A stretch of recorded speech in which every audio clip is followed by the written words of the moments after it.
Hello students and anyone else who may be watching from home. My name is Zanzolo, also known as Mr. Borges, and we're back in CodeCombat, ready to do our next level. So last time we did Known Enemy, if you've been following the videos along with us, and this next one is going to be Master of Names. The yellow arrow's pointing to tell us where to go. Right, so Master of Names, you're going to use your new coding powers to target nameless enemies.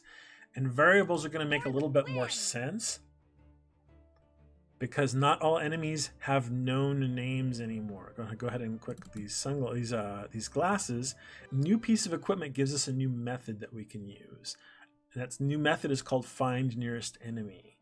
Right? So it returns the closest living enemy within eyesight that you can see. So you can't see around walls, you can't see around corners and stuff like that. But right, one of the reasons why we need this is that we don't always know the true name of an ogre. So like this ogre right here, before we knew, it was telling us, oh yeah, this is Gert, or this is Ack, or this is... Now we don't know who. This ogre's not our friend. We don't know what their name is.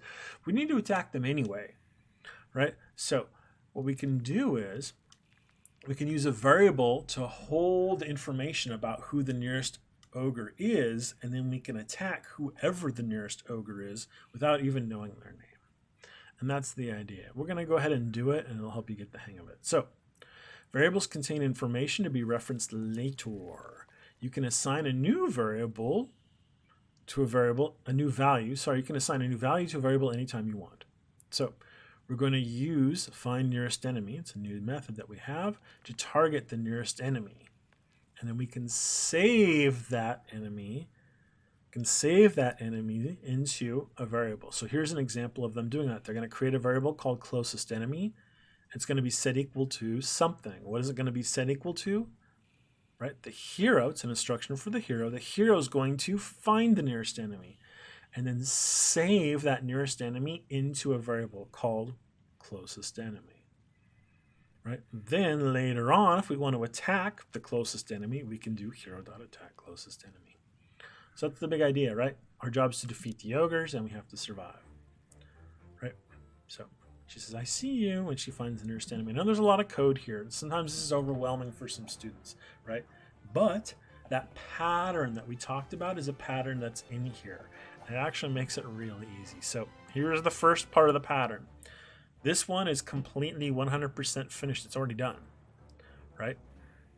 There's a variable called enemy1. It's going to be set equal to the hero finding the nearest enemy, and then the hero is going to attack that nearest enemy twice. Actually, I'm not sure that we need to attack the enemy twice with our improved sword, so we'll see about that.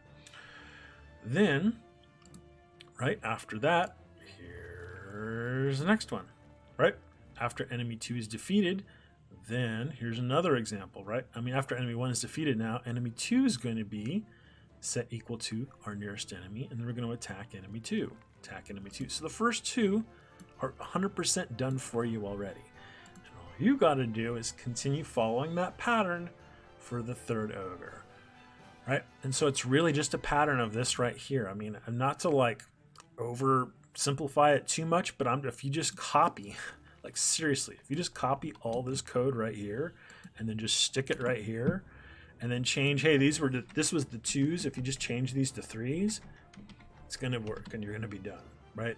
I mean, they're not trying to trick you. They want you to get the idea of what's going on. Now, I'd rather you actually write your own code, especially as you're getting used to writing code, but that's the big idea. So what's going on, right? We're going to create a variable called enemy3. Enemy3. And we're going to... Probably a good idea to spell it correctly. Enemy3, and it's going to be set equal to... You see I'm getting this error right here? Right? Don't you worry about that when you have a half-written line of code and it's saying there's something wrong.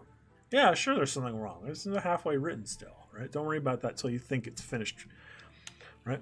So hero dot find nearest enemy. And then what we're going to do is we're going to have the hero attack the nearest enemy, enemy3.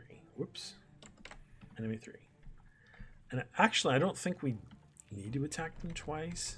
now that we have an upgraded sword, but let's just try that out anyway. We'll find out right away. Yeah. All right, there we go.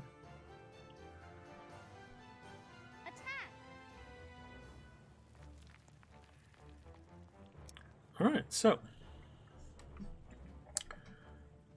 there you see, right? That's the idea of CodeCombat, right? I know that sometimes it seems like, whoa, this is like a whole mess of stuff, but I want you to look for these patterns. There's something that happens once, there's something that happens a second time, and then there's the one that you do yourself, right? So that the program itself ends up being half a part of it, and like a third of it ends up being an example.